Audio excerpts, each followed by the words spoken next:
muri yeZimbabwe aiwa pazoshata manje kutaura kudai so aiwa zvinhu zvakamira hazvina kumira twasa. Muri yeZimbabwe tinoona kuti timu Pachedu rinouya ichitaura mashoko anomura the ruling party, vanouya vachitaura mashoko pamusoro pepolitical instability munyika yeZimbabwe. Aiwa pazoshata manje, zvinhu zvava kuzobackfire manje. Satamboendera mberi muri yeZimbabwe ndokuti zaibva subscriber wolike wotina on the bell icon. Trambuchana mabudhesi andokupa pano paZim News Live nekuti timu Pachedu rinouya paX paTwitter hendo vonyora mashoko anoshamisa. Ava vanouya vanyora vachiti from the year 2000 we have been having unpopular people loot and preside over our country all because they control the electoral system. It is by no means easy, but our fight for reforms should never stop, no matter how unpopular it may sound.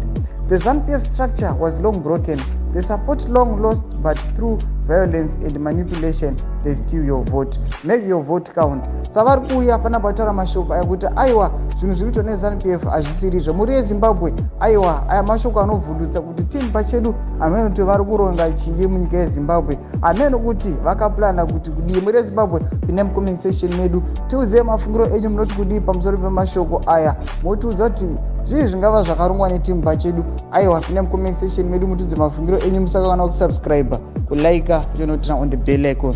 Trambuchana mabudhesi andokupa pano paZim News Live.